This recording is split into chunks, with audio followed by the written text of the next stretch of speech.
Good morning, students. Now here we are also discuss how to compute the total income and total tax liability of an assessee. म्हणजे जिथं एकूण taxable income आणि एकूण जो काय tax असेल, tax liability असेल एखाद्या पर्सनची, ती कशी काढली जाते याचा अभ्यास आपण या नीटमध्ये करणार आहोत. म्हणजे income tax is levied on and assessees total income. जर टॅक्स असेल तो कर हा लावला जातो त्या असेसीच्या किंवा पर्सन असेल, असेसी असेल त्याच्या टोटल इन्कमवर, एकूण उत्पन्नावर. The total income has to be computed as per the provisions of the income tax act 1961. म्हणजे इन्कम टॅक्स ॲक्ट 1961च्या ज्या काय प्रोव्हिजन्स असतील त्या प्रोव्हिजननुसार हा टोटल इन्कम असेल तो टोटल इन्कम कॅल्क्युलेट केला जातो. मग त्यासाठी following steps are consider for computing the total income of an individual and to charge the tax on his income. म्हणजेच खालील स्टेप या ठिकाणी आपल्याला विचारात घ्यावं लागतात. पण कोणकोणत्या गोष्टी विचारात घ्याव्या लागतात? Step number first, determination of residential status of an assessee. म्हणजे तो असेसीचा रेसिडेन्शियल स्टेटस नेमका काय आहे? मग तो रहिवासी आहे का, अनिवासी भारतीय आहे का, भारतीय आहे किंवा ऑर्डिनरी रेसिडन्स आहे, मग काही महिने भारतात राहतो आहे, काही महिने या ठिकाणी बाहेर राहतो आहे, अशा पद्धतीनं त्याचा रेसिडेन्शियल स्टेटस पहिल्यांदा या ठिकाणी आपल्याला डिटरमाइन किंवा डिफाईन करावं लागेल. स्टेप नंबर सेकंडमध्ये classification of income under different head. म्हणजे जे इन्कम हे वेगवेगळ्या डिफरंट इन्कम ऑफ हेड अंतर्गत येत आहेत त्याचं आपल्याला क्लासिफिकेशन करावं लागेल, वर्गीकरण करावं लागेल. जे प्रॉब्लेममध्ये देत असताना 5 जे इन्कम हेड्स आहेत त्या 5 इन्कम हेड्स या ठिकाणी एकत्रित या ठिकाणी सर्व इन्कम या ठिकाणी प्रॉब्लेममध्ये दिले जातात. मग हे 5 इन्कम हेड्स आपल्याला डिफरंट हेड या ठिकाणी आयडेंटिफाईड करावं लागतात. त्याच्या अंतर्गत येणारे जे काही इन्कम असतील त्याच्या पुढं आपल्याला सॅलरीचा इन्कम असेल तर एस लिहावं लागेल, इन्कम फ्रॉम सॅलरी लिहावं लागेल, हाऊस प्रॉपर्टीचा इन्कम असेल तर HP लिहावं लागेल, income from business and profession असेल तर त्याच्या पुढं income from business and profession लिहावं लागेल, इन्कम फ्रॉम अदर सोर्स असेल तर इन्कम फ्रॉम अदर सोर्स, आणि इन्कम फ्रॉम कॅपिटल गेन असेल तर इन्कम फ्रॉम कॅपिटल गेन घ्यावं लागेल. अशा पद्धतीनं त्या टोटल प्रॉब्लेममध्ये दिलेले इन्कम्स असतील त्याचं क्लासिफिकेशन करावं लागेल. स्टेप नंबर थर्डमध्ये exclusion of income not chargeable to tax. Exclusion म्हणजे काय? सोडून देणे. म्हणजे इन्कममध्ये जे इन्कम कन्सिडर केले जात नाहीत ते सोडून दिले जातात. त्याच्यावर या ठिकाणी टॅक्स कर काढत असताना जे एक्झम्प्टेड इन्कम्स असतील ते आपणाला घ्यायचे नसतात. त्यानंतर स्टेप नंबर फोर्थमध्ये computation of income under each head. म्हणजे काय? प्रत्येक हेडचा जो काय इन्कम असेल तो इन्कम काढण्याची विशिष्ट अशी प्रक्रिया आहे. पण त्या 5 जे काय हेड्स असतील म्हणजे income from salary, income from house property, income from business, income from capital gain आणि इन्कम फ्रॉम अदर सोर्सेस, ह्या प्रत्येक हेडचा इन्कम असेल तो इन्कम या ठिकाणी काढ. त्यानंतर step number 5, clubbing of income of spouse, minor child etcetera if any. Clubbing म्हणजे काय करणं? एकत्रित करणं. म्हणजे स्पॉस असेल म्हणजे या ठिकाणी पत्नी असेल किंवा मायनर चाइल्ड असेल ज्याला 18 वर्ष पूर्ण झाले नसतील परंतु त्याचा तो इन्कम असेल तर त्याचा या ठिकाणी इन्कम क्लब करणं. त्यानंतर स्टेप नंबर 6 आहे set of or carry forward of set of losses. काही लॉस झाले असतील तर ते लॉस कॅरी फॉरवर्ड करणं किंवा सेट ऑफ करणं. Step number 7 computation of gross total income. Gross total income काढल्यानंतर म्हणजे ह्या 5 हेडची या ठिकाणी इन्कमची टोटल केल्यानंतर आपल्याला ग्रॉस टोटल इन्कम मिळेल. आणि त्या ग्रॉस टोटल इन्कम म्हणून स्टेप नंबर 8मध्ये डिडक्शन्स असतील ते deductions from the gross total income काय करायचे तर आपल्याला मायनस करायचे. म्हणजे या ठिकाणी नेक्स्ट स्टेपमध्ये आपण काय करणार? जे डिडक्शन्स असतील ते डिडक्शन हे ग्रॉस टोटल इन्कम असेल त्या ग्रॉस टोटल इन्कममधून या ठिकाणी काय करणार? मायनस करणार. त्यानंतर step number 9 compute the total income. Total income आपल्याला मिळेल म्हणजे ग्रॉस टोटल इन्कममधून डिडक्शन मायनस केले की टोटल टॅक्सेबल इन्कम मिळेल. आणि स्टेप नंबर 10मध्ये application of the tax rate of tax on the total income. म्हणजे जो काय टॅक्स रेट दिला असेल तो टॅक्स रेटचा आपण या ठिकाणी कोणत्या स्लॅबमध्ये टोटल टॅक्सेबल इन्कम येतो आहे त्यानुसार आपण टॅक्स काय करणार? कम्प्यूट करणार. अशा पद्धतीनं हे या ठिकाणी computation of total taxable income or tax liability of an assessee हे या ठिकाणी प्रॉब्लेम असेल तो प्रॉब्लेम सोडवला जातो. मग पहिल्यांदा आपण format of taxable income and tax लायबिलिटीचा काय तर या ठिकाणी वेगवेगळे 5 इन्कमचे हेड्स आहेत त्या हेड अंतर्गत आपणाला काय काढायचे? इन्कम काढायचे. म्हणजे पहिला आला इन्कम फ्रॉम सॅलरी, दुसरा हेड आला इन्कम फ्रॉम हाऊस प्रॉपर्टी, तिसरा हेड आला income from business and profession, चौथा हेड आला इन्कम फ्रॉम कॅपिटल गेन, पाचवाला इन्कम फ्रॉम अदर सोर्सेस. या सगळ्यांची टोटल त्यालाच काय म्हणणार आपण? Gross total income. आणि ग्रॉस टोटल इन्कममधून डिडक्शन अंडर चॅप्टर 6A त्यामध्ये section 80C to 80CC CCCCC to 80U हे काय करणार आपण मायनस करणार, येणारा काय असेल टोटल टॅक्सेबल इन्कम आणि तुमचं rounded of under section 288A ते या ठिकाणी मायनस केलं जाईल आणि टॅक्स लायबिलिटी येईल टॅक्स ऑन टॅक्सेबल इन्कम. त्यानंतर तुमचं less rebate under section 87A, tax payable oblique tax before the surcharge, त्याच्यामध्ये ॲड सरचार्ज केला जाईल @10% ऑर 15% ऑन टॅक्स पेएबल, जे किती टॅक्स पेड करणार आहे त्याच्यानुसार तो सरचार्ज या ठिकाणी ठरवला जाईल. त्यानंतर tax surcharge oblique tax after surcharge, त्यामध्ये health and education cess 4% on tax and surcharge तो ॲड होईल. आणि शेवटी तुमचा काय येईल टॅक्सेबल जो काय असेल ते पेनल्टी असेल तर ते पेनल्टी ॲड होईल. लेस टॅक्स डिडक्टेड ॲट सोर्स किंवा ॲडव्हान्स टॅक्स असेल, सेल्फ असेसमेंट टॅक्स असेल तो अगोदर जर पेड केला असेल तर तो लेस केला जाईल. आणि टॅक्स पेएबल किंवा tax refundable, tax payable rounded of under section 280TB हे या ठिकाणी काय होईल तुमचं टॅक्स पेएबल किंवा टॅक्स रिफंडेबल या ठिकाणी अमाऊंट कॅल्क्युलेट केली जाईल. त्यानंतर आपण पाहणार आहोत rates of income tax individual assessment year 2020-21. म्हणजे 2020-21मध्ये इन्कम टॅक्सचे स्लॅब रेट काय आहेत. मग त्याच्यामध्ये tax rates applicable to individual are also applicable to Hindu HUF म्हणजे Hindu undivided family, association of person, body of individuals or artificial jurisdictions person, म्हणजे कायद्यानं तयार झालेली एखादी संस्था असेल, म्हणजे फॉर एक्झाम्पल एखादं ट्रस्ट असेल, समथिंग दॅट.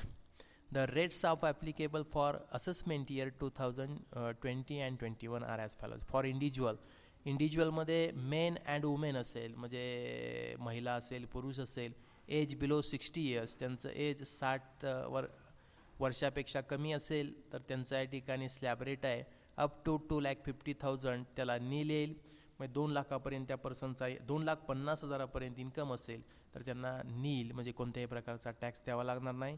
2,50,001 इथं एक आला पाहिजे, 2,50,001 टू 5 lakh 5% या ठिकाणी टॅक्स द्यावा लागेल.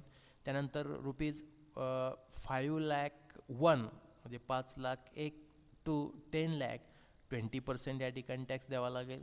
अबो 10,01,000 म्हणजे 10,01,000 त्याच्यापेक्षा जर टॅक्स जास्त असेल इन्कम जास्त असेल तर टॅक्स या ठिकाणी द्यावा लागेल 30%. त्यानंतर सिनियर सिटीजन म्हणजे for senior citizen men and women 60 and 80 years म्हणजे 60 ते 80 वयाच्या दरम्यानमध्ये असतील तर तो सिनियर सिटीजन या कॅटेगरीमध्ये कन्सिडर केला जातो, तो पर्सन किंवा असेसी. आणि त्याचा टॅक्स स्लॅब रेट आहे up to 3 lakh nil, 3,01,000 to 5 lakh 5%, 5,01,000 to 10 lakh 20% and above 10 lakh 30%. म्हणजे अशा पद्धतीनं हा स्लॅब रेट आहे सिनियर सिटीजन. मग तो मेन असेल किंवा वुमेन असेल त्यामध्ये 60 to 80 years 3 लाखापर्यंत कोणताही टॅक्स लागणार नाही इन्कमवर.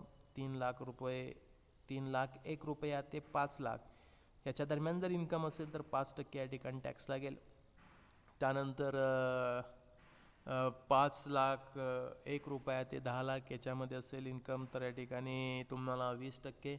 आणि अबाउट 10 lakh म्हणजे 10,01,000 रुपयापेक्षा जर या ठिकाणी वर किंवा 10,01,000 रुपया जरी असेल तरी 30% या ठिकाणी टॅक्स लागेल. जे for super senior citizen men and women, super senior citizen, super से ऊपर म्हणजे अबोव 80 years 80 वर्षापेक्षा जास्त जर असेसी असेल आणि त्यांचा इन्कम अप टू 2,50,000 नाही अप टू 5 lakh पर्यंत नील आहे. 5 लाखापर्यंत या ठिकाणी कोणत्याही प्रकारचा टॅक्स असेल तो टॅक्स या ठिकाणी त्या पर्सनला द्यावा लागणार नाही. 5,01,000 रुपया ते 10,00,000 20% आणि अबोव 10 lakh 30% हा या ठिकाणी टॅक्स असेल तो टॅक्स या ठिकाणी त्या पर्सनला या ठिकाणी द्यावा लागेल. म्हणजे अशा पद्धतीनं सुपर सिनियर सिटीजन तो मेन असू द्यात किंवा वुमन असू द्यात हा टॅक्स स्लॅब रेट आहे. Then special rates of tax for assessment year 2020 and 21 म्हणजे स्पेशल टॅक्स रेट आहेत. उदाहरणार्थ या ठिकाणी long term capital gain under section 112 जे आयकर कायदा सेक्शन 112 नुसार जे लॉंग टर्म कॅपिटल गेन असेल तर त्याला 20% आहे असेसमेंट इयर 2020-21ला. म्हणजे तुम्ही जर 20-21ला जर असेसमेंट करत असाल टॅक्सचं, तर या ठिकाणी 20% लॉंग टर्म कॅपिटल गेन आहे. Long term capital gain under section 112A 10% more than LTCG, म्हणजे लॉंग टर्म कॅपिटल गेन जर तुमचा 1 लाख कापेक्षा जास्त असेल तर 1 लाखापर्यंत त्या ठिकाणी असेल तर या ठिकाणी आय थिंक सो 10% आहे. More than 1 lakh, that means on transfer of equity shares in company, unit of equity shares oriented fund and unit of business with effect from the 1 April 2018 10% आहे. ही कंडिशन असेल तर, more than 1 lakh असेल तर. Then short term capital gain under section 111(1) 15% या ठिकाणी tax rate आहे. Casual income under section 115BB 30% आहे. Aggregate dividend exceeds ₹10 lakh under section 115BB DA 10%. जर ॲग्रिगेट डिव्हिडंड हा तुमचा जर 10 लाख असेल तर त्याच्यावर या ठिकाणी 10% टॅक्स रेट या ठिकाणी लावला जाईल. हा स्पेशल केस ऑफ टॅक्स आहे. त्यानंतर rounding off the total income under section 288A. The total income as computed above shall be rounded off to the nearest multiple of ₹10. 10 रुपयेपर्यंत असेल तर ते आपण ते राऊंडअप या ठिकाणी करू शकतो. Round up of tax under section 280B. The amount of tax including TDS असेल, ॲडव्हान्स टॅक्स असेल, पेनल्टी असेल किंवा इंटरेस्ट ऑन टॅक्स, फाईन असेल, अदर अमाऊंट पेएबल और refundable to tax shall be rounded off to nearest multiple of ₹10.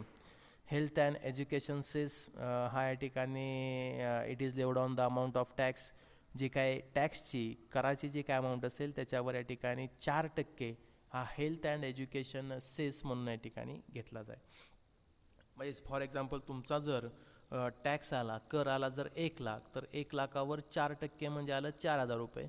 4,000 रुपये हे health and education cess या ठिकाणी द्यावा लागेल. टोटल तुमचा टॅक्स किती देणार, तर 1 लाख तो टॅक्स प्लस हे हेल्थ अँड एज्युकेशन सेस 4,000 आणखी त्याच्यामध्ये ॲड या ठिकाणी होतील, ते आपण पाहूयात. Rebate under section 87A. Rebate of maximum up to ₹12,500,000 for resident individual having total income up to ₹5 lakh with effect from the assessment year 2020-21. Rebate म्हणजे या ठिकाणी रिबेटचा बेनिफिट मिळेल 12,500चा.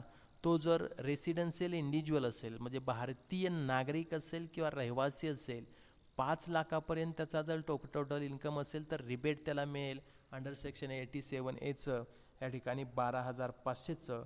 आणि सरचार्ज असेल, सरचार्ज, आता सरचार्जचा या ठिकाणी रेट या ठिकाणी दिलेला आहे. म्हणजे इन्कम ऑफ ॲन असेसी या ठिकाणी 50 लाख टू 1 करोड असेल तर रेट ऑफ सरचार्ज आहे 10%. 1 करोड टू 2 करोड असेल तर त्याला रेट आहे 15% सरचार्जचा, tax on tax. 2 crore to 5 crore असेल तर 25% आणि अबव 5 करोड असेल तर 37% या ठिकाणी सरचार्ज असेल. तो सरचार्ज या ठिकाणी द्यावा लागेल. आता या ठिकाणी तुम्ही म्हणाल हे सर नेमकं सरचार्ज म्हणजे नेमकं काय. आता आपल्याला माहिती आहे या ठिकाणी सरचार्जचं मिनिंग तुम्हाला या ठिकाणी सांगणं आवश्यक आहे. म्हणजे आपण जनरली पाहतो का या ठिकाणी total computation of income tax काढत असताना मग सरचार्ज असेल, रिबीट असेल, सेस असेल, मग या ठिकाणी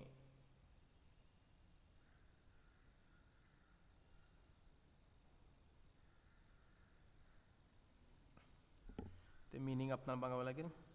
and additional charge or payment म्हणजे सरचार्जला as per the income tax ॲक्टनुसार ॲडिशनल पेमेंट असतं. Charge or additional charge is essential a tax levied on a tax. टॅक्सवर हा टॅक्स कॅल्क्युलेट केला जातो. म्हणजेच काय, करावर कर, त्यालाच आपण काय म्हणतो सरचार्ज, टॅक्स ऑन टॅक्स. मग सरचार्ज असेल ॲडिशनल पेमेंट हा असं या ठिकाणी द्यावं लागतं. त्यानंतर दुसऱ्या या ठिकाणी रिबेट. रिबेट म्हणजे एक प्रकारची कन्सेशन आहे. साध्या सोप्या भाषेमध्ये सांगायचं झालं तर एक प्रकारची कन्सेशन म्हणता येईल त्याला आपण.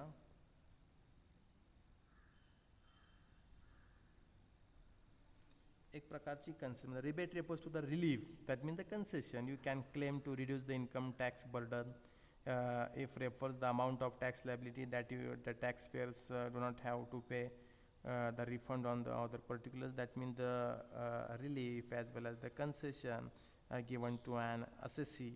And surcharge, it is nothing but a tax on tax. Then next one is the deductions म्हणजे वजावट.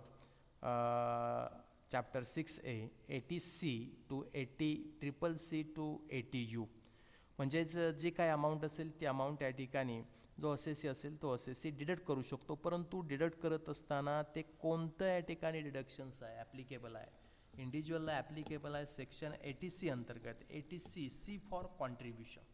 आता सी फॉर कॉन्ट्रीब्युशन याचा अर्थ काय, तर या ठिकाणी इन्व्हेस्टमेंट किंवा या ठिकाणी लोन घेतलं असेल किंवा या ठिकाणी एखादी फी भरली असेल. आता साधं सोपं लॉजिक सांगतो, ज्यावेळेस पर्सन हा कॉन्ट्रीब्यूट करतो किंवा इन्व्हेस्टमेंट करतो त्याचा डायरेक्टली बेनिफिट हा गव्हर्नमेंटला मिळत असतो. फॉर एक्झाम्पल बघा, recognised provident fund. Provident fund जे असेल ते प्रोव्हिडंटचे पैसे कुणाला जातात, गव्हर्नमेंटला मिळणार आहेत. नॅशनल सेव्हिंग सर्टिफिकेट गव्हर्नमेंटचंच आहे. जीवनधारा स्कीम LICचे पैसे कोण, गव्हर्नमेंटलाच मिळणार आहेत. त्यानंतर तुमचं इक्विटी लिंक्ड सेव्हिंग स्कीम असेल, कंपनीचं असेल, कंपनी चालली, गव्हर्नमेंटचा निश्चित फायदा आहे. हाऊसिंग लोनचा कुणाला फायदा आहे, बँकेंना फायदा आहे. Tuition fees paid for the children, एज्युकेशनचं बर्डन गव्हर्नमेंटचं कमी होतं आहे. म्हणजे अशा पद्धतीनं कॉन्ट्रीब्युशन म्हणजेच काय, 80C अंतर्गत ग्रॉस क्वालिफाईड अमाऊंट असेल ती ग्रॉस क्वालिफाईड अमाऊंट ही या ठिकाणी ती अमाऊंट या ठिकाणी शेवटी आपण या ठिकाणी ती दिलेलं आहे. 80Cची, 80Eची, 80CCDची, त्यानंतर 80CCEची ग्रॉस क्वालिफाईड अमाऊंट या ठिकाणी बघूयात. 80C अंतर्गत काय येईल, तर 80C अंतर्गत या ठिकाणी तुमचं RPF म्हणजे असेसीनं किंवा त्या पर्सननं जर इन्व्हेस्टमेंट केली असेल कशामध्ये, प्रामुख्यानं ज्याला आपण काय म्हणतो रिकग्नाइज्ड प्रोव्हिडंट फंड. म्हणजे सॅलरीमध्ये तुम्ही या ठिकाणी पाहिलं असेल, कर्मचारी असेल त्या कर्मचाऱ्याला प्रॉव्हिडंट फंडामध्ये काही अमाऊंट कॉन्ट्रीब्यूट करावं लागते, ते कॉन्ट्रीब्युशन असेल. त्यानंतर पब्लिक प्रॉव्हिडंट फंडामध्ये काही इन्व्हेस्टमेंट असेल त्या पर्सनची, इंडिव्हिज्युअलची, त्याला त्याची वजावट मिळू शकते. म्हणजे तो इन्कममधून या ठिकाणी ते डिडक्शनमधून आपण वजावट करू शकतो. इन्कममध्ये वर पकडला जाईल, परंतु 80C अंतर्गत तो मायनस होईल. नॅशनल सेव्हिंग सर्टिफिकेट म्हणजे नॅशनल सेव्हिंग सर्टिफिकेटमध्ये गव्हर्नमेंटच्या या ठिकाणी जर काय असेल तर ते interest on national saving certificate म्हणजेच नॅशनल सेव्हिंग सर्टिफिकेटचा जो काही इंटरेस्ट मिळाला असेल तो या ठिकाणी 80C अंतर्गत त्याची वजावट मिळू शकते. जीवनधारा स्कीममध्ये काही इन्व्हेस्टमेंट केली असेल तर त्याचं या ठिकाणी वजावट या ठिकाणी मिळू शकते. नंतर लाईफ इन्शुरन्स प्रीमियम म्हणजे काय, विम्याचा हप्ता स्वतःचा असेल, स्पॉसचा असेल, मेजर सन नॉट डिपेंडंट असेल, म्हणजे तो चिल्ड्रन तो डिपेंडंट नसला पाहिजे, पत्नी. Restricted to 20% of sum assured for policy taken before 1/4/2012. 1/4/2012 पूर्वी 20% of sum assured for policy. त्यानंतर 1/4/2012 ते 31/3/2013 पर्यंत ते restricted to 10% of sum assured for policy taken. जे पॉलिसी टेकनच्या 10% या ठिकाणी रिस्ट्रिक्टेड केलं होतं. आणि restricted to 15% of sum assured for policy taken after 1/4/2013. म्हणजे इथं कंडिशन्स आहेत. 1/4/2013 नंतर जर ती पॉलिसी टेकन केली असेल तर त्याच्या या ठिकाणी सम ॲश्युअर्डच्या 15% या ठिकाणी डिडक्शन या ठिकाणी घेता येऊ शकतं. त्यानंतर नेक्स्ट आहे इक्विटी लिंक्ड सेव्हिंग स्कीम. जर त्या असेसीचं या ठिकाणी इन्व्हेस्टमेंट या ठिकाणी इक्विटी लिंक्ड सेव्हिंग स्कीममध्ये असेल तर त्याला या ठिकाणी 80C अंतर्गत डिडक्शन मिळू शकतं. तर 80C अंतर्गत ती वजावट या ठिकाणी करू शकतो. हाऊसिंग लोन प्रिन्सिपल म्हणजे काय, हप्ता असेल म्हणजे no limit on principal. Housing लोनला कोणत्याही प्रकारचं या ठिकाणी लिमिट नाही, तुम्ही किती प्रिन्सिपल भरताय, अमाऊंट भरताय त्याच्याच या ठिकाणी किती हप्ता इन्स्टॉलमेंट म्हणण्यापेक्षा प्रिन्सिपल असेल ते म्हणजे टोटल तुमचं या ठिकाणी हे मूळ जे काय कर्जाची रक्कम असेल त्याच्या या ठिकाणी principal, no limit on principal आहे. Tuition fees paid for children म्हणजेच या ठिकाणी चिल्ड्रनची ट्युशन फी पेड केली असेल तर ती 80C अंतर्गत त्याची वजावट या ठिकाणी करता येऊ शकते.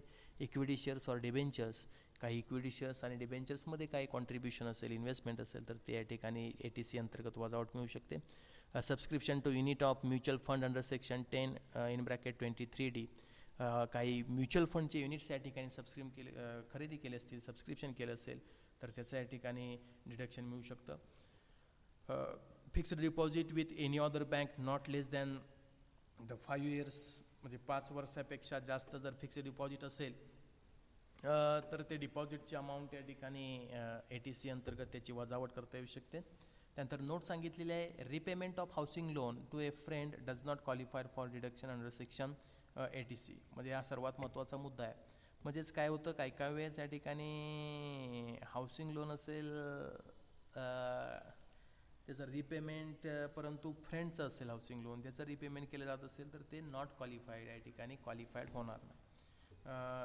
80CCC सेक्शन 80CCC मध्ये काय येतं, तर या ठिकाणी pension fund maximum deduction 10% of salary. म्हणजे पेन्शन फंडामध्ये काही इन्व्हेस्टमेंट असेल कुणाची, त्या असेसीची किंवा पर्सनची, तर त्याला या ठिकाणी डिडक्शन मॅक्झिमम डिडक्शन किती, तर सॅलरीच्या 10% या ठिकाणी मिळू शकतं.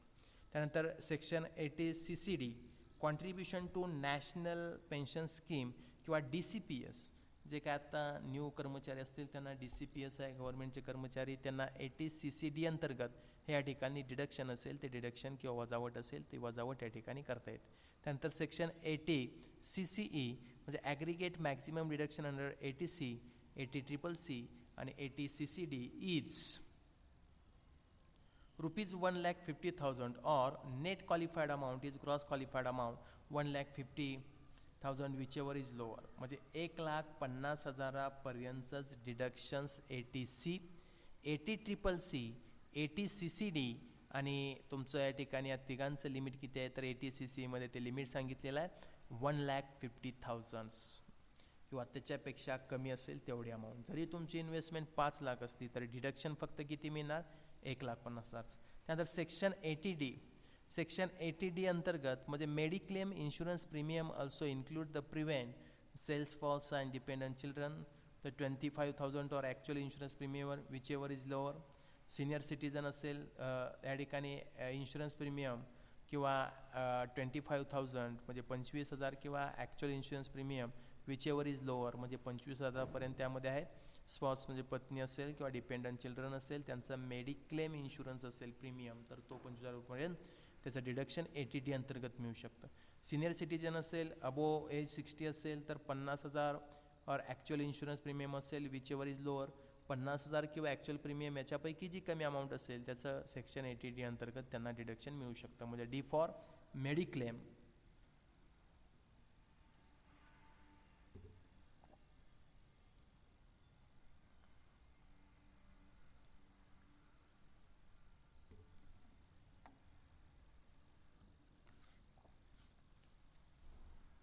त्यानंतर सेकंड B पॉईंट आहे additional for payments, not a payments, additional for parents.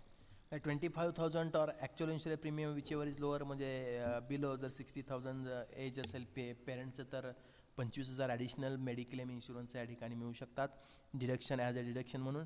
Senior citizen असेल म्हणजे अबो 60 इयर्स असेल तर 50,000 किंवा actual insurance premium whichever is lower असेल त्याचं डिडक्शन 80D अंतर्गत मिळू शकतं. त्यानंतर medical expenditure of senior citizen, senior सिटीजनचा मेडिकल एक्सपेंडिचर असेल, no amount is paid in respect of health insurance up to ₹50,000 म्हणजे हेल्थ इन्शुरन्स अंतर्गत त्याची अमाऊंट पेड केली नसली पाहिजे. अप टू 50,000पर्यंत या ठिकाणी डिडक्शन घेता येऊ शकतं. आणि 80Dचं aggregate amount of deduction can not be exceeds ₹1,00,000 म्हणजे 1,00,000 या ठिकाणी 80D अंतर्गत डिडक्शन्स घेता येऊ शकतं. म्हणजे वरचे 1,50,000 आणि हे डिडक्शन 1,00,000 म्हणजे टोटल डिडक्शन किती आलं, 2,50,000. त्यानंतर सेक्शन 80DD म्हणजे या अंतर्गत expenditure for medical treatment of dependent handicap person fixed deduction म्हणजे फॉर नॉट सेवर डिसॅबिलिटी 40% किंवा 80% ₹75,000 म्हणजे लोअर अमाऊंट असेल ते लोअर अमाऊंट या ठिकाणी. फॉर सेव्हरल डिसॅबिलिटी अबो 80% असेल म्हणजे डिसॅबिलिटी म्हणजेच काय म्हणतो आपण, हँडिकॅप असेल 40% तो 80%पर्यंत हँडिकॅप असेल तर ₹75,000 आणि डिसॅबिलिटी अबो 80% असेल तर ₹1,25,000 हे फिक्स्ड डिडक्शन या ठिकाणी 80DD अंतर्गत मिळतं किंवा या ठिकाणी मिळू शकतं. त्यानंतर सेक्शन 80DDB मेडिकल ट्रीटमेंट मग इंडिव्हिज्युअलचं या ठिकाणी ₹40 और actual expenses which ever is lower. मग मेडिकल ट्रीटमेंट असेल तर त्याचं या ठिकाणी ॲक्च्युअल एक्सपेन्सेस 40,000 किंवा ॲक्च्युअल एक्सपेन्सेसचं जे कमी असेल अमाऊंट ती या ठिकाणी कन्सिडर केली जाईल. सिनियर सिटीजनसाठी मेडिकल ट्रीटमेंटचे जर समजा या ठिकाणी ॲक्च्युअल एक्सपेन्सेस आणि 1,00,000 यापैकी जी कमी अमाऊंट असेल ती या ठिकाणी डिडक्शन म्हणून या ठिकाणी पकडली जाईल. Section 80 DDB. Then section 80E for education. म्हणजे interest on education loan only, म्हणजे या डिडक्शनमध्ये फक्त एज्युकेशन लोन जर काढलं असेल असेसीनं त्याच्यावरचा इंटरेस्ट असेल तो इंटरेस्ट काय होईल या ठिकाणी सेक्शन 80E अंतर्गत या ठिकाणी डिडक्शन म्हणून या ठिकाणी कन्सिडर केलं जाईल. मॅक्झिमम पिरियड ऑफ 8 years म्हणजे 8 वर्षापर्यंतच तो इंटरेस्ट असेल तो इंटरेस्टचा डिडक्शनचा बेनिफिट हे या ठिकाणी त्या असेसीला घेता येऊ शकतो. त्यानंतर section EE the interest payable on loan from any financial institutions for the purpose of acquisitions of a residential house property. Maximum deduction आहे ₹50 सब्जेक्ट टू सर्टन कंडिशन. त्याला काही कंडिशन्स आहेत. त्यामध्ये पहिली condition, loan is sanction in the financial year 2016-17. ते loan financial year 2016-17 मध्ये sanction झालं पाहिजे. Amount of sanction loan does not exceed ₹35 lakh. म्हणजे जे अमाऊंट लोन सँक्शन झाले असेल ते 35 लाखापेक्षा जास्त असता कामा नये. Value of house property does not exceeds ₹50 lakh. House प्रॉपर्टीची व्हॅल्यू 50 लाखापेक्षा जास्त असता कामा नये. Assessee does not own any residential house on the date of loan sanction. म्हणजे त्या ठिकाणी ज्यावेळेस लोन सँक्शन होईल त्यावेळेस त्या असेसीला कोणत्याही ओन रेसिडेन्शियल हाऊस या ठिकाणी असता कामा नये. म्हणजे थोडक्यात not own any residential house on the date of the loan sanction. Then section 80 EEB. हे डिडक्शन कशाशी निगडीत आहे तर interest payable on loan taken by individual from any financial institution during the period beginning 1/4/2019 and ending 31/3/2023 to purchase an electrical vehicle. Deduction up to ₹1,50,000 towards interest on loan. म्हणजे 1/4/2019 ते 31/3/2023 या अंतर्गत जर त्या असेसीनं इलेक्ट्रिकल व्हेकल खरेदी केली आणि loan काढलं तर त्या कर्जाचं व्याज 1,50,000 पर्यंत सेक्शन 80 EEB अंतर्गत हे काय मिळू शकतं त्याला त्याची वजावटीचा बेनिफिट मिळू शकतो. म्हणजे बघा गव्हर्नमेंट काय करते, the government are also taking the initiatives and to given the concession in to the income tax as a deductions. म्हणजे गव्हर्नमेंट इनिशिएटिव्ह घेते, गव्हर्नमेंट प्रोत्साहन देतं आहे की इलेक्ट्रिकल व्हेकल वापराव्यात लोकांनी. त्यासाठी त्यांना इन्कम टॅक्स ॲक्ट अंतर्गत काय केलेलं आहे 1,50,000 व्याजाचं डिडक्शन सेक्शन 80 EEB अंतर्गत दिलेलं आहे. नेक्स्ट या ठिकाणी डिडक्शन आहे section 80G. G for given. जे लक्षात कसं ठेवायचं तर जी फॉर गिवन. मग लोक काय करतात, गिवन करतात म्हणजे देतात, काय करतात डोनेशन देतात. म्हणजे डोनेशनमध्ये 100% डिडक्शन्स अमाऊंट आहे national defence fund setup by the central government. केंद्र सरकारनं स्थापन केलेला नॅशनल डिफेन्स फंड असेल त्याच्यामध्ये दिलेली देणगी असेल 100% देणगी डिडक्शन अंतर्गत त्याचं डिडक्शन मिळेल. Prime minister national relief fund या फंडामध्ये दिलेलं डोनेशन 100% डिडक्शन घेता येईल. जिल्हा साक्षरता समितीमध्ये दिलेली डोनेशन असेल, फेड गुजरात अर्थक्वेकमध्ये दिलेलं डोनेशन असेल 100% डिडक्शन या ठिकाणी मिळेल. त्यानंतर paid to government for promotion of family planning government करत असतं त्याच्यामध्ये दिलेलं डोनेशन असेल त्याला या ठिकाणी 100% या ठिकाणी अमाऊंट डिडक्शन मिळू शकेल. डोनेशन टू सुनामी फंडाला दिलेलं डोनेशन देणगी असेल 100% deduction. National fund for communal harmony याच्यामध्ये दिलेलं देणगी असेल 100% या ठिकाणी डिडक्शन मिळेल. त्यानंतर पुढचं आहे युनिव्हर्सिटी ऑफ नॅशनल इमिनन्स याला दिलेली देणगी असेल. नॅशनल ब्लड ट्रान्सफ्युशन काउन्सिल याला दिलेली या ठिकाणी डोनेशन असेल. स्वच्छ भारत कोष असेल याला दिलेली देणगी असेल ती 100% या ठिकाणी त्याचं डिडक्शन मिळू शकतं. क्लीन गंगा फंड म्हणजे काय या ठिकाणी गंगा नदी असेल तर गंगा नदी स्वच्छ करण्यासाठी सेंट्रल गव्हर्नमेंटने एक फंड तयार केलेला आहे आणि त्या फंडामध्ये दिलेली जी काय देणगी असेल त्याचा 100% वजावट हे या ठिकाणी त्या पर्सनला या ठिकाणी मिळू शकतं. केरळ फ्लॉड फंड म्हणजे केरळमध्ये जे काय होणारे भूकंप असतील, जे काय महापूर असेल, याच्यासाठी दिलेली देणगी असेल तर ते 100% या ठिकाणी त्याचं डिडक्शन हे त्या पर्सनला मिळू शकतं. त्यानंतर 50% डिडक्शन म्हणजे देणगी जर या पर्टिक्युलर स्पेसिफिक याच्यामध्ये जर दिली तर याच्यामध्ये 50% डिडक्शन या ठिकाणी मिळू शकतं. तर त्याच्यामध्ये पहिला आहे बिर्ला मंदिर. बिर्ला मंदिरासाठी 50% डिडक्शन. म्हणजे समजा बिर्ला मंदिरासाठी तुम्ही या ठिकाणी असेसीनं देणगी दिली 1,00,000 रुपये, तर 50,000चं डिडक्शन म्हणून ह्याचा या ठिकाणी वजावट इन्कममधून 50,000 रुपये या ठिकाणी घेतला जाऊ शकतो. डोनेशन टू रयत शिक्षण संस्था. जर रयत शिक्षण संस्था असेल, त्या रयत शिक्षण संस्थेला डोनेशन जर दिलं तर त्याचं 50% डिडक्शन हे या ठिकाणी वजावट म्हणून या ठिकाणी मिळू शकतं. National children's fund. जर राष्ट्रीय चिल्ड्रन फंड असेल, त्या फंडामध्ये दिलेली देणगी असेल तर त्याचं 50% डिडक्शन हे असेसीला त्या या ठिकाणी पर्सन असेल त्या पर्सनला मिळू शकतं. Indira Gandhi memorable trust. Indira Gandhi memorable trust ह्याच्यामध्ये जर देणगी दिली तर त्या दिलेल्या देणगीच्या 50% वजावट या ठिकाणी इन्कममध्ये होऊ शकते. Donation to an approved public charitable institutions. मग जे काय अप्रूव्ड पब्लिक चॅरिटेबल इन्स्टिट्यूशन्स असतील त्यांना दिलेलं डोनेशन्स त्यांना या ठिकाणी 50% या ठिकाणी देणगी वजावट या ठिकाणी मिळू शकते टॅक्समधून. Prime minister drought relief fund म्हणजे प्रधानमंत्री सुखा फंड. म्हणजे सुखा म्हणजे काय, दुष्काळ निधी. त्याचा 50% या ठिकाणी दिलेलं डोनेशन हे वजावट करता येऊ शकतं. त्यानंतर जवाहरलाल नेहरू मेमोरेबल फंड. याच्यामध्ये समजा या ठिकाणी देणगी दिली तर 50% या ठिकाणी रक्कम असेल, ती रक्कम या ठिकाणी वजावट म्हणून या ठिकाणी ते करता येऊ शकतं. त्यानंतर नोट आहे, no donation is allowed in cash exceed rupees to 2,000. Donation देत असताना या ठिकाणी 2,000पेक्षा जास्त जर कॅश दिली असेल तर ते या ठिकाणी रोखीनं दिलेले डोनेशन हे अलाउड होणार नाही. Donation in kind not allowed as per the section 80G. कोणत्याही प्रकारचं डोनेशन दिलं समजा या ठिकाणी इन काइंड्स म्हणजे फॉर एक्झाम्पल डोनेट केलं काय, TV डोनेट केला, AC डोनेट केला, रेफ्रिजरेटर डोनेट केला तर त्याचं या ठिकाणी ते डोनेशनमध्ये अलाउड होणार नाही. त्यानंतर सेक्शन आहे या ठिकाणी 80GGA. GGAमध्ये donation to scientific research or rural development 100% of amount is given to that particular scientific research or rural development is deducted. म्हणजे ती अमाऊंट रुरल डेव्हलपमेंटच्या फंडामध्ये किंवा 100% अमाऊंट डिडक्ट होऊ शकते. Then section 80GGC contribution to political party 100% of amount.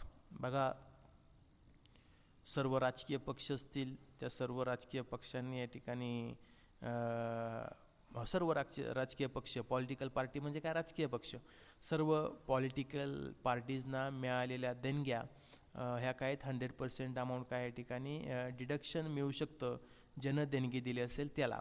म्हणजे तुम्हाला आता समजा या ठिकाणी एखाद्या पर्सननं पॉलिटिकल पार्टी कुठले समजा या ठिकाणी फॉर एक्झाम्पल म्हणून घेऊयात, महाराष्ट्रामध्ये कुठले आहेत, आय थिंक सो कुठले भाजप असेल. भाजपला 1,00,000 दिलं, 100% त्याला डिडक्शन मिळणार. समजा या ठिकाणी राष्ट्रवादी काँग्रेस असेल, त्याला या ठिकाणी अमाऊंट दिली असेल, 100% डिडक्शन मिळेल. शिवसेनेला काही पॉलिटिकल पार्टीला डोनेशन दिलं असेल, 100% डिडक्शन. काँग्रेसला काही डोनेशन दिलं असेल, 100% डिडक्शन. मनसेला काही डोनेशन दिलं असेल तर 100% डिडक्शन. हे कशाअंतर्गत मिळणार आहे तर सेक्शन 80GGC GGC अंतर्गत या ठिकाणी मिळणार आहे. त्यानंतर सेक्शन 80GG काय आहे तर if rent paid if HRA is not received. HRA जर मिळत नसेल आणि रेंट पेड केला असेल तर deduction will be at least the following. मग त्यामध्ये काय असेल, 5,000 per month, rent paid minus 10% and 25% of the adjusted gross total income. याच्यामधलं जे कमी असेल ते या ठिकाणी त्याचं डिडक्शन मिळू शकेल. त्यानंतर section 80QQB QQB relating to royalty income of authors of book other than text book sub to ₹3 lakhs. म्हणजे एखादा ऑथर असेल त्या ऑथरला अदर दॅन टेक्स्ट बुक व्यतिरिक्त मिळालेली रॉयल्टी 3 लाखापर्यंत तो डिडक्शन करू शकतो. म्हणजे एखाद्या ऑथरनं स्वतःचं आत्मचरित्र लिहिलं आणि त्याला रॉयल्टी मिळाली समजा रॉयल्टी मिळाली 4 लाख, परंतु त्याला डिडक्शन घेता येऊ शकतं. रॉयल्टी मिळाली म्हणजे त्याचा तो झाला इन्कम, त्या असेसीचा काय झाला, तो इन्कम झाला. परंतु 4 लाख मिळालेत म्हणून 4 लाखाचं डिडक्शन मिळेल का, मिळणार नाही. सेक्शन आहे सेक्शन 80QQ अंतर्गत 3 लाखापर्यंतच त्याला वजावट त्या ठिकाणी मिळू शकते. 80QQ अंतर्गत. त्यानंतर section 80RRB, royalty on patents up to ₹3 lakh. समजा एखादा पर्सन हुशार असेल, त्यानं समजा या ठिकाणी पेटेंट मिळवलं आणि पेटेंट या ठिकाणी मिळवल्यानंतर ते पेटेंट एखाद्या कंपनीनं विकत घेतल्यानंतर ते कंपनी काय करते, त्या पर्सनला रॉयल्टी देते. मग हा झाला काय, त्या पर्सनचा इन्कम झाला. तो रॉयल्टी ऑन पेटेंट हा या ठिकाणी 3 लाखापर्यंतचं डिडक्शन हे सेक्शन 80RRB अंतर्गत त्या पर्सनला मिळू शकतं. त्यानंतर सेक्शन 80TTA, सेक्शन 80 जिकडं तिकडं सेक्शन 80 फक्त अल्फाबेटचा फरक आहे. Section 80TTA, interest on deposit in saving bank account maximum up to ₹10,000 per year. म्हणजे सेक्शन 80TTA अंतर्गत समजा या ठिकाणी पर्सनचं डिपॉझिट असेल बँकेमध्ये, सेविंग डिपॉझिटवर मिळणारा जो काय इंटरेस्ट असेल तो 10 लाखापर्यंत या ठिकाणी काय केला जाईल, त्या पर्सनला त्याचा डिडक्शनचा बेनिफिट घेता येईल. त्यानंतर सेक्शन 80TTB म्हणलं की आलं सिनियर सिटीजन. सेम तेच काय, same interest on deposit in saving bank account और fixed deposits maximum up to ₹50,000 per year. Maximum up to ₹50,000 per year एवढं डिडक्शन हे सेक्शन 80TTB अंतर्गत त्या सिनियर सिटीजन असेल तर त्यांना मिळू शकेल. Section 80U for totally blind और physically handicap resident person. Handicap person असेल त्या हँडिकॅप पर्सनला 80U अंतर्गत फिक्स्ड डिडक्शन ₹75,000. जर डिसॅबिलिटी 40%पेक्षा जास्त असेल आणि 80%पेक्षा कमी असेल तर 75,000चं डायरेक्ट डिडक्शन या ठिकाणी त्या पर्सनला मिळू शकतं. आणि डिसॅबिलिटी जर 80%पेक्षा जास्त असेल तर डिडक्शन त्याला मिळू शकतं 1,25,000. अशा पद्धतीनं 80U अंतर्गत या ठिकाणी deductions under section 80U for the handicap person, the fixed amount is deducted from our income. Deduction म्हणजे काय, वजावट मिळू शकते इन्कममधून.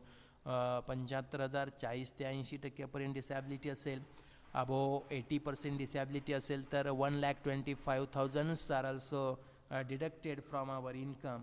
म्हणजे under these lecture we are also studied how to compute the total income of an assessee and which are the deductions are also undertaken under the computation of the total taxable income.